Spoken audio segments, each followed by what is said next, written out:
నమస్కారం. లక్ష్మి చెప్పే కథలకు స్వాగతం. వీణులతో వీక్షించటానికి సిద్ధం కండి.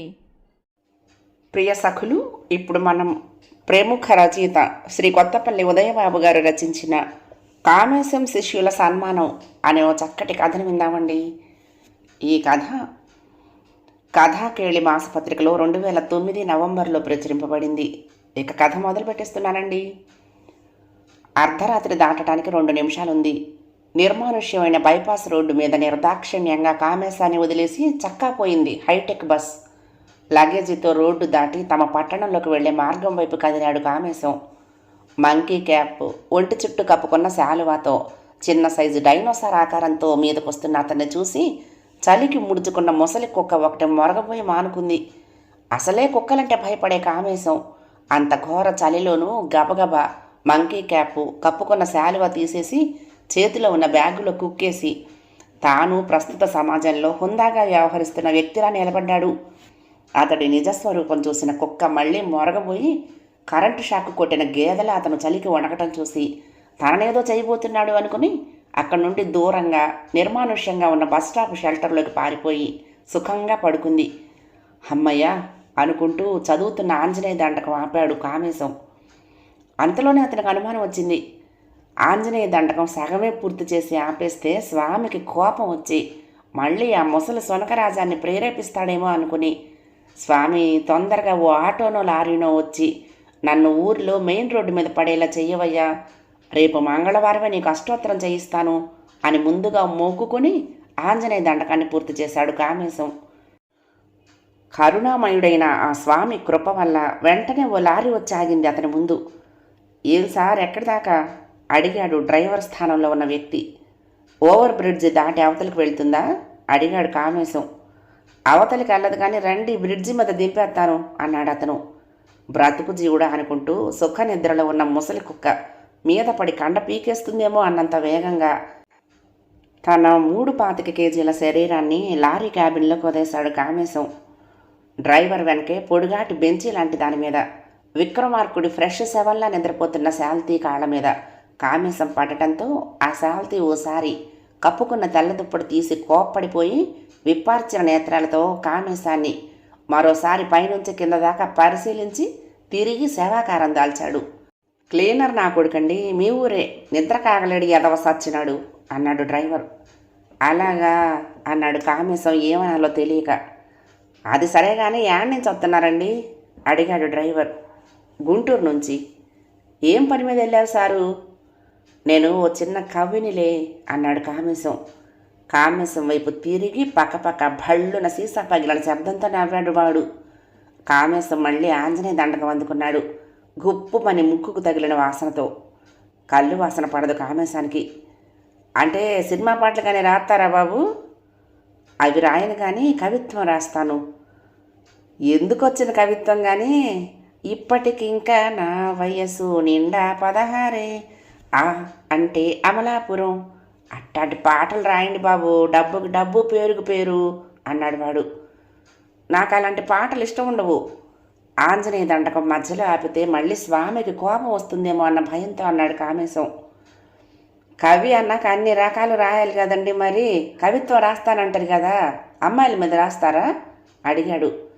ఓహో రాయను, ప్రస్తుతం సమాజంలో జరుగుతున్న అన్యాయాల మీద అక్రమాల మీద రాస్తాను అన్నాడు.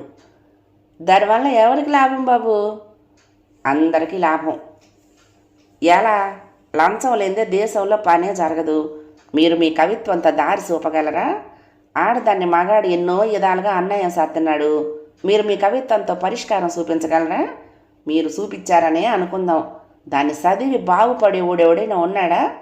ఎందుకు పనికిరాని కవిత్వం రాసే కన్నా అందరూ చదివో పాడుకునో సంతోషపడే కవిత్వం రాయొచ్చు కదండి. ఏటో చదువుకున్నారు, పైగా మీరెందుకు రాస్తారో మీకే తెలవదు అన్నాడు డ్రైవింగ్ మీద దృష్టి సారిస్తూ. ఒక్క క్షణం ఆ మాటలతో ఆంజనేయ దండకం చదవటమే మర్చిపోయాడు కామేశం. సరిగ్గా తాను హాజరై వస్తున్న సభావేదిక మీద కూడా ఒక పత్రికాధిపతి ఇదే విషయాన్ని ఎత్తి సూటిగా ప్రశ్నించాడు. ఈవేళ పుంఖాలుగా ఎందరో కవిత్వం రాస్తున్నారు. వాళ్ళు ఎందుకు రాస్తున్నారు? తమ కవిత్వంతో ఎవరిని ప్రభావితం చేస్తున్నారు? ఎందరిని చైతన్యమూర్తుల్ని చేస్తున్నారు? దయచేసి రాస్తున్న కవులందరూ ఈ ప్రశ్నను తమకు తాముగా వేసుకుని ఇక మీదట కవిత్వం రాయమని విజ్ఞప్తి చేస్తున్నాను. లారీ ఒక్క కుదుపుతో ఓవర్ బ్రిడ్జ్ మీద ఆగటంతో ముందుకు తూలి వెనక్కు జరిగిన కామేశం ఏం చెయ్యాలో తోచక పట్టు కోసం నిద్రపోతున్న శాల్తీని గట్టిగా పట్టుకున్నాడు. అంతల్లో సర్దుకుని లారీ డ్రైవర్కి డబ్బులిచ్చి దిగిపోతూ అన్నాడు, నువ్వు చాలా తెలివైన వాడివయ్యా అని. ఉన్నోళ్ళంతా ఎదవలైతే మనకెదురేంటి అంట. గుండమ్మ కథలో ఎన్టీఆర్ డైలాగ్ లాంటి చూపు చూసి నవ్వాడు. కామేశం దిగటం చూసి క్లీనర్ టక్కర లేచి కూర్చున్నాడు. ఆయన ఎవరనుకున్నావు అన్నాడు డ్రైవర్తో. నాకేం తెలుసా విసుక్కున్నాడు డ్రైవర్. మా గురువుగారు లెక్కలు చాలా బాగా చెబుతారు. మనమే సెడు తిరుగుళ్ళు తిరిగి చదువు సెడదబ్బుకున్నాం. లెక్కల పరీక్ష పోయింది. కనిపించినప్పుడల్లా పరీక్ష కట్టి పాస్ అయిపోరా సన్నాసి. మీ అమ్మ కనిపించినప్పుడల్లా కళ్ళ నీళ్ళు ఎట్టుకుంటుంది. నువ్వేమో వినిపించుకు తాగలడువు అని కేకలేస్తూ ఉంటారు చెప్పాడు క్లీనరు. మరి నమస్కారం పెట్టచ్చు కదరా ఎదవా. టెంకి మీద ఒక్కటిచ్చాడు డ్రైవరు. మళ్ళీ కేకలేస్తారని భయం. పద పద పోని అని తొందర చేశాడు క్లీనరు. కిందకు దిగి మంకీ క్యాప్ పెట్టుకుని శాలువ ఒంటికి చుట్టుకుంటున్న కామేశం అంతా విన్నాడు. ఓరి గణపతిగా నువ్వా? సినిమాల ప్రభావంరా. గురువుగారిని గౌరవించే సంస్కారాన్ని మీలో చంపేస్తున్నాయిరా అవి. మీరు వాటిని పట్టుకునే తగలడిపోతారు. అందుకే మీ బ్రతుకులు ఎదగవు అనుకుంటూ ఓవర్ బ్రిడ్జ్ మీదుగా నడక ప్రారంభించాడు. అప్పుడే ట్రైనింగ్ పూర్తి చేసుకుని డ్యూటీలో చేరిన సైనికుల్లా తమ కాంతి విన్యాసాన్ని ప్రదర్శిస్తున్నాయి మెర్క్యూరీ దీపాలు ఓవర్ బ్రిడ్జ్ మీద. సరిగ్గా ఓవర్ బ్రిడ్జ్ మీదకి వచ్చేసరికి ఎదురుగా వస్తున్న ఓ నవ యువకుడు, అరే కామేశం మాస్టారు, సార్ బాగున్నారా సార్? ఎలా ఉండేవారు ఎలా అయిపోయారు సార్ అన్నాడు కళ్ళ నీళ్లు పెట్టుకుని చేతులు కట్టుకుని. తనను కరెక్ట్గానే గుర్తుపట్టిన ఆ శాల్తీ ఎవరో గుర్తుకు రాలేదు కామేశానికి. అయోమయంగా చూస్తూనే, ఎలా అయిపోయినయ్యా, నేను బాగానే ఉన్నానే అన్నాడు. ఒంటి కాలిపై బరువు అంతా ఆనించి రెండో కాలు ఊపుతూ నిలబడి. ఏం బాగు సార్, జుట్టు 2 చెంపలా నెరిసిపోయింది. సన్నగా రేవటలా ఉండేవారు. కాస్తంత ఒళ్ళు చేశారేమో కానీ మిమ్మల్ని చూస్తూ ఉంటే గుండె తరుక్కుపోతోంది సార్. ఎలా ఉండేవారు ఎలా అయిపోయారు అంటూ కళ్ళు తుడుచుకున్నాడు ఆ కుర్రాడు గాద్గదిక స్వరంతో. వయసు మీద పడుతోంది కదా నాయన, ఏం చేయగలని చెప్పు, 50 ఏళ్ళు వచ్చాయి అన్నాడు కామేశం. అంటే మా డాడ్ ఏజ్ అయినా ఇంత యంగ్గా యాక్టివ్గా ఎలా కనిపిస్తున్నారు సార్? సరిగ్గా 15 ఏళ్ళైంది సార్ మిమ్మల్ని చూసి. ఎంత బాగా లెక్కలు చెప్పేవారు సార్ మీరు. మీరంటే హడలి చచ్చిపోయేవాళ్ళం సార్. A+B² సూత్రం చెప్పలేదని అరగంట గోడ కుర్చీ వేయించారు సార్. ఇప్పటికీ ఆ సూత్రం మర్చిపోలేదు సార్. A² + B² sir. అప్పటి నుంచి మీరు కనిపిస్తే ఈ సూత్రం చెప్పేసి మీ చేత శభాష్ అనిపించుకోవాలని నా కోరిక సార్. మీరే మా నిజమైన గురువుగారు సార్ అంటూ 3 సార్లు వంగి కాళ్ళకు నమస్కారం చేశాడు ఆ వ్యక్తి. పోలికలను బట్టి అతను శిష్యుడని గుర్తొచ్చాడు కానీ పేరు గుర్తుకు రాలేదు కామేశానికి.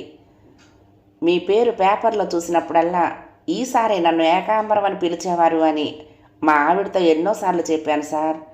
నాతో అంటే అన్నావు కానీ ఇంకెప్పుడు ఎవరితో అనమాక. నీకెటూ పరువు లేదు, ఆయన పరువు కూడా తీస్తావెందుకు అని మా ఆవిడ నన్ను గదమాయించింది సార్. బడా బడా వాగేస్తున్నాడు వాడు. చక్కటి మాట అందావిడ అని మనసులో అనుకుని, అది సరే పెళ్లి చేసుకున్నావన్నమాట. మరి ఉన్న ఊళ్ళోనే ఉండి నన్ను పెళ్ళికి పిలవలేదేమో.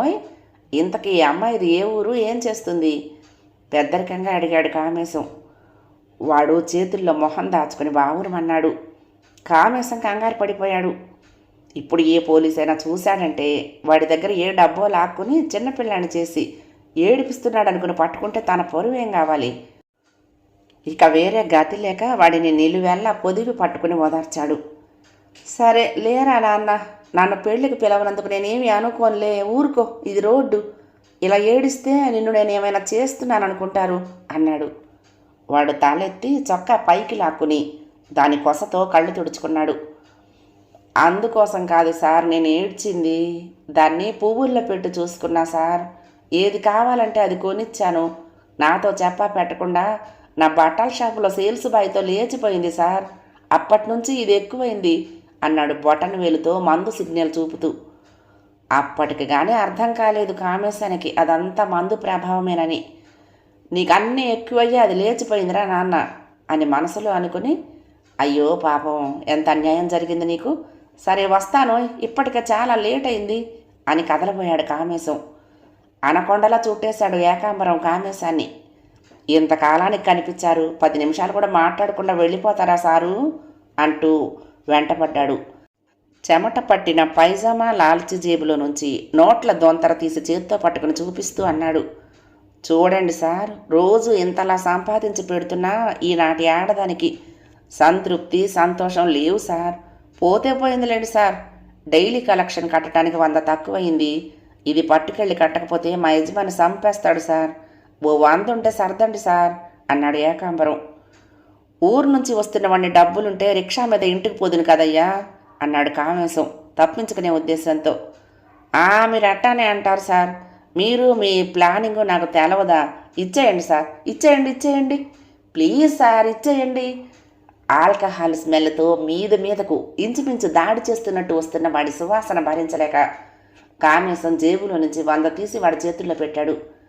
చూసారా సారు, ఇందాక లేవన్నారు, పిల్లల దగ్గర గురువుగారు అబద్ధాలు చెప్పొచ్చా? థ్యాంక్స్ గురువుగారు. ఓ పాలు అడ్రస్ తీసుకుని తమ ఇంటికి వస్తాలేండి. మీకు ఎప్పటికైనా సన్మానం చేసుకోవాలని నా కోరిక. ఉంటాను గురువుగారు. థ్యాంక్స్ గురువుగారు, మా గురువుగారు ఎంత మంచోరో అంటూ పాదాభివందనం చేసి చేతులు తీసుకుని కళ్ళకద్దుకుని చివరగా ఏమనుకున్నాడో ఏంటో కానీ గట్టిగా వాటేసుకుని బొగ్గను ముద్దు పెట్టుకుని బై గురువుగారు అంటూ వెళ్ళి 100 గజాల దూరంలో ఆపి రెడీగా ఉన్న బైక్ మీద ఉన్న మనిషి వెనక కూర్చున్నాడు ఏకాంబరం.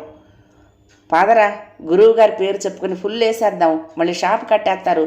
థ్యాంక్స్ గురువుగారు, బాయ్ అనగానే బైక్ ముందుకు దూసుకుపోయింది. కామేశం రానపడిపోయాడు. ఓరి నీ బండవడా, ఇది నీ తాగుడు కోసమా? పైగా నాకు సన్మానం చేస్తావా? ఇప్పుడు సన్మానించావు కదరా, అక్కడ లారీలో వాడు ఆ గణపతిగాడు, ఇక్కడ ఇప్పుడు నువ్వు చేశారు కదరా సన్మానం.